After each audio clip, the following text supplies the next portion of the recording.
Bismillahirrahmanirrahim. Assalamualaikum warahmatullahi wabarakatuh. Alhamdulillah rabbil alamin, hamdan hamidin, hamdan syakirin, hamdan yuafi ni'amahu wa yakafi mazidah. Amma ba'd. Jadi pada pertemuan kita pada kali ini, sukalah saya untuk berkongsi kepada anda semua tentang perkembangan pemikiran, iaitu perkembangan sekular hinggalah pada zaman sekarang, iaitu bukan zaman sekarang ni, iaitu zaman demokrasi. Jadi saya perkenalkan diri saya dahulu. Nama diberi Ahmad Faiz Zakwan bin Asri, memegang nama matrik A176354 ya.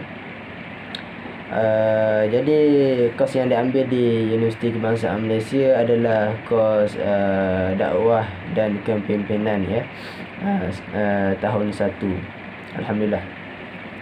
Jadi pada tajuk kali ini, iaitu tajuk perkembangan pemikiran sekular dari perkembangan pemikiran, iaitu dari sekular sehinggalah demokrasi. Yang pertamanya, apabila seseorang itu berpemikiran sekular. Apa maksud sekular ni? Sekular ni adalah dia memisahkan agama dari kehidupan mereka. Tidak kisahlah dia memisahkan agama daripada politik, memisahkan agama daripada pekerjaan seharian mereka, apa yang dilakukan. Agama suku, kehidupan suku lain-lain, agama lain dan kehidupan mereka lain, tidak berada kaitan. Jadi mereka yang berfahaman sekular ini sangat berbahaya ya. Jadi ia tidak kira sesiapa sahaja yang memiliki pemikiran ini, tidak kira antara ahli keluarga kita ke, kita sendiri kita tak tahu, ataupun orang di sekitar kita, masyarakat, kawan-kawan dan sebagainya.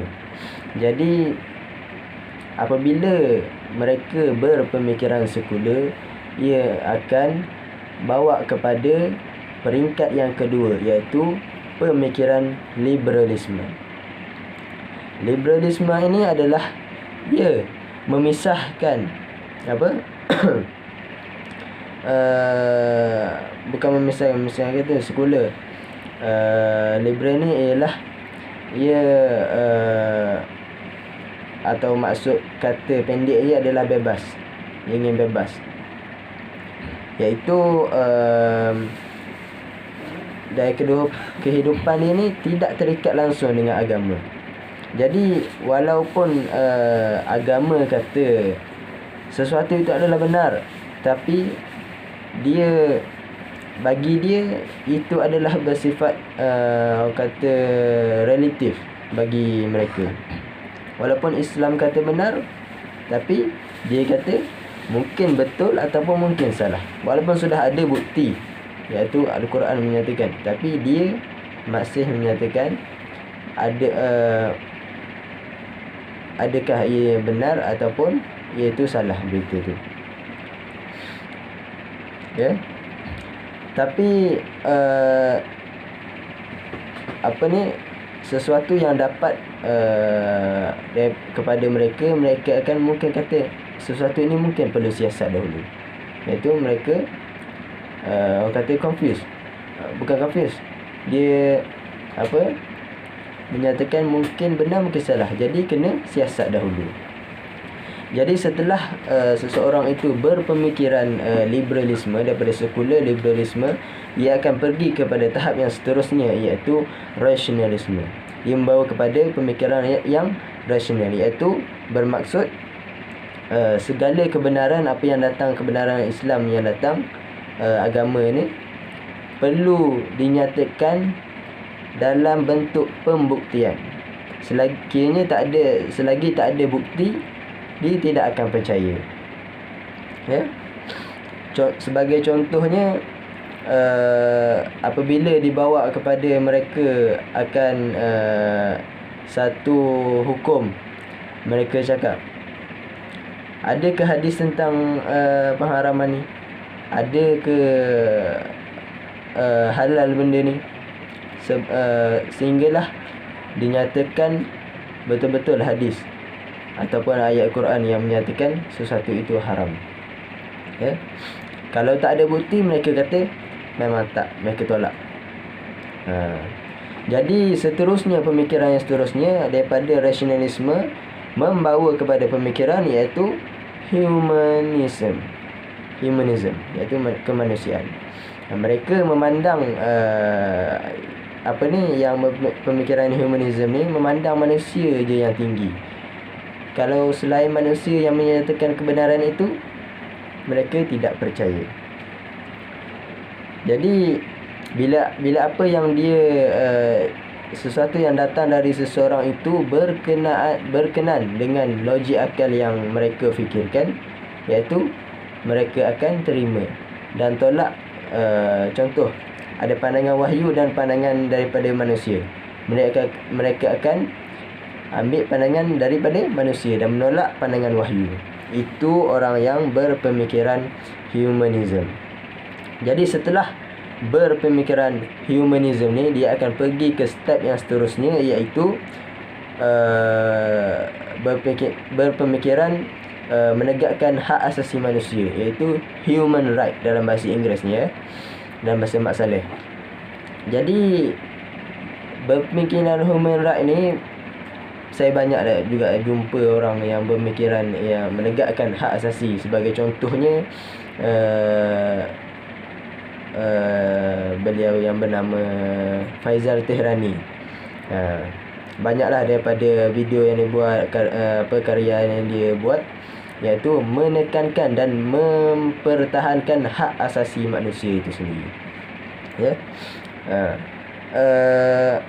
Dia memperjuangkan hak asasi manusia dan sesuatu yang telah ditetapkan oleh agama yang bertentangan dengan hak asasi manusia ni, dia tolak.